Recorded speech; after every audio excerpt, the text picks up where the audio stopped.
Richard Martineau. Narrateur de l'actualité. C'était ça l'objectif. Et ils ne le veulent pas. Gérard, c'est pas on veut pas t'aider, tu fais pas ta job. Ça, c'était fait par des chefs. Gaétan Barrette, traite. Là, tu poses la question à 100 000 $, Gaétan, là. Est-ce qu'on est trop complaisant envers Christian Dubé? Depuis le début. Ah oui? Oh, Christian Dubé, c'est un excellent politicien. Donc, il est excellent dans la relation publique.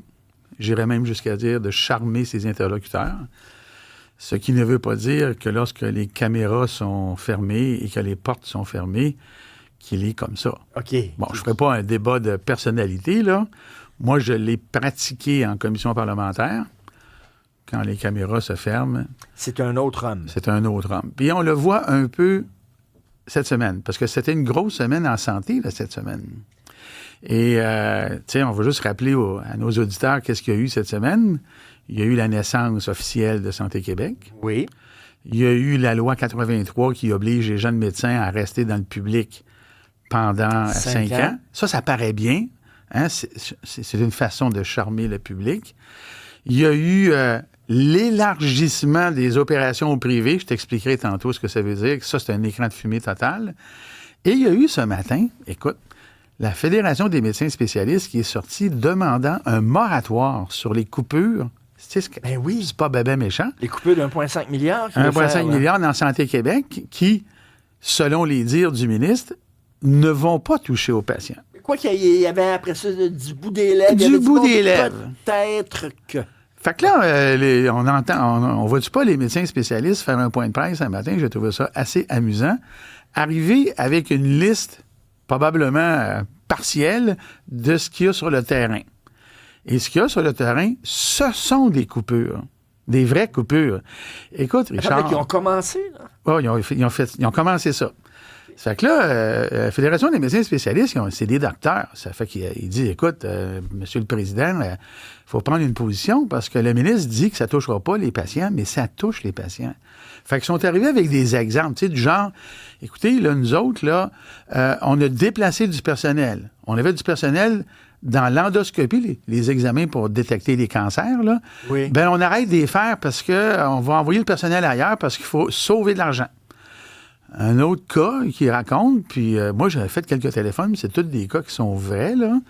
Bien, on arrête de faire tel volume d'activité. Oui, mais le volume d'activité, ce sont des examens pour traiter les cancers. Si on les reporte plus loin dans le temps, bien, le patient peut se détériorer. Attends une minute. Mais Gaétan, t'es pas né de la dernière pluie. Tu sais bien que quand le gouvernement demande à couper, si t'es en opposition avec le gouvernement, tu couperas pas ou c'est pas remarqué, tu couperas pas dans le gras, tu vas couper là où il va avoir un impact incroyable pour que les gens disent ça n'a pas de bon sens, ces coupures-là, puis tout ça, là. Il y a un côté un peu chaud là-dedans de la part de la Fédération des médecins spécialistes. Non, mais c'est vrai. Mais c'est très clair. Mais c'est pas la Fédération des médecins spécialistes qui décide de couper. C'est l'État. C'est Santé Québec. Qui dit, là, OK, donc c'est les premières décisions de Santé Québec. Exactement. Un médecin n'a pas ce pouvoir-là de décider. D'ailleurs, il ne va jamais faire ça. Pourquoi? On va te le dire. Pourquoi? C'est pas bien compliqué. C'est le médecin, là. C'est lui qui a le patient devant lui. Il n'y a pas un médecin là, qui va arriver et va dire à son patient, « Monsieur, vous avez peut-être un cancer, puis je vais vous reporter dans 6 mois. » Il ne va pas faire ça. Non. Il va le faire seulement si on le force à le faire. Et c'est ça qui arrive actuellement. C'est l'administration, donc le Santé Québec, donc le ministre qui est ultimement responsable, qui, par ses coupures budgétaires, qui sont des vraies coupures, viennent toucher au service des citoyens. Là, Christian Dubé va dire, moi, j'ai dit rien qu'il fallait couper 1,5. Après ça, c'est Santé Québec qui va décider où ça se coupe. Puis là, c'est pas de nous autres, c'est pas de nos affaires, ça enlève les mains, c'est la faute de Santé Québec. Santé Québec a une certaine indépendance, mais ultimement, c'est le ministre. D'abord, en partant, c'est lui qui demande la coupure. C'est lui, c'est pas Santé Québec, il l'a encore dit aujourd'hui. C'est lui qui demande la coupure. Puis la coupure touche les citoyens et le ministre, lui, continue à nous dire que ça ne touchera pas les patients. Écoute, Richard, ce qui m'a le plus irrité aujourd'hui, là, dans cette histoire-là, qu'on se raconte, c'est que le ministre a joué à la vierge offensée. Il a dit, c'est une stratégie de négociation, on leur demande de venir à la table. Richard, ils ont fait un point de presse pour dire au ministre, on est prêt à travailler. On ne veut pas que vous coupiez des ressources, on ne veut pas que vous coupiez du temps de machine, du temps de salle d'opération, du personnel. On veut travailler. Ça n'a rien à voir avec la négociation. Alors là, qu'est-ce qu'il fait, Christian Dubé? Christian Dubé, il arrive puis il nous dit essentiellement diversion. Je vais accuser devant le public les médecins de faire de la négociation dans l'espace public alors que tout ce qu'ils ont fait, bien élégamment, c'est de dire, vous dites, Monsieur le ministre, que les coupures de 1,5 milliard ne toucheront pas aux patients. Voici des exemples concrets, vérifiables, vérifiés qu'il y a des impacts sur les patients. On vous demande, bien gentiment, pas d'argent, on vous demande juste de ne pas ralentir les activités qui vont léser des patients. Et léser des patients, c'est si je vous investigue pas, si je vous opère pas, puis je vous remets, bien, c'est ça qui arrive. Puis je vais juste te donner un exemple. Il y a eu nombre d'interventions des oncologues au Québec. Les oncologues, c'est ceux qui traitent les cancers, là, qui disent que depuis la pandémie, les patients arrivent plus tard qu'avant. Ça veut dire qu'on les détecte pas assez tôt. Puis quand on les détecte, ça prend trop de temps avant qu'on donne des traitements. Oui. À cause de l'organisation. Oui. Mais ça, c'est la responsabilité de l'État. Si les joueurs, là, les professionnels, les infirmières, les docteurs sont là, ils sont prêts à travailler et qu'on les empêche de travailler pour des raisons de coupure budgétaire, bien, c'est sa responsabilité. Là. Ça, c'est Legault qui était avec tous ses ministres, puis il a dit, on est 11 milliards dans le trou. Exactement. Il faut que tout le monde se serre la ceinture. Fait que toi, tu vas couper tant, toi, tu vas couper tant, toi, tu vas couper tant. Puis là, il dit à Christian Dubé, tu vas couper 1,5 milliard. Quand tu es ministre, tu sais, c'est le fun de gérer la croissance. Ah, ça, mon gars, c'est le bonheur. Mais gérer la décroissance, c'est plate en relâche, Exactement. ça. Parce qu'il faut faire des choix. Oui. Et les choix, c'est difficile. Et moi, ce qui m'irritait le plus, et m'irrite encore aujourd'hui, maintenant que je suis du bord des médias, c'est qu'on ne dise pas la vérité à la population. Alors, Christian Dubé, là, il est excellent pour venir charmer la population. Mais il ne dit pas la vérité. Il aime se faire aimer comme son boss. Il aime se faire aimer. Comme son boss. Exactement. Ça fait que et François Legault et Christian Dubé, aujourd'hui, on dit, c'est parce qu'ils veulent faire de la négociation à sa place publique. La FMSQ n'a pas parlé de négociation d'argent à rien. Ils ont juste dit, faites un moratoire pour évaluer vos impacts, pour prendre les bonnes décisions, décider là. C'est-à-dire, tu dis qu'il défendait le citoyen. Exactement. Hey, Richard, merci. C'est exactement ça.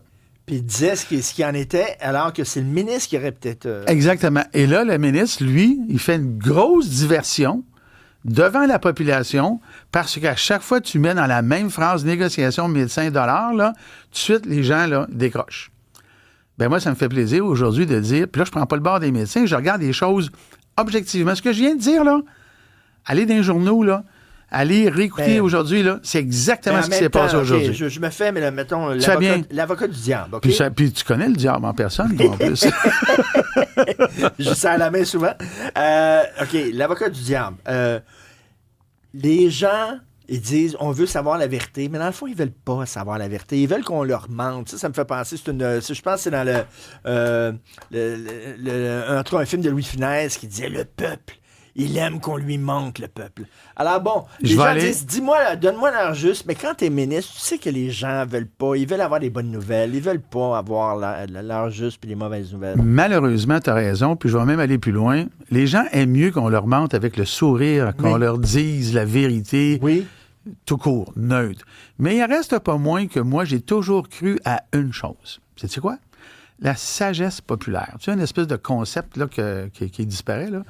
Mais la sagesse populaire, ça existe à la condition qu'on l'informe correctement.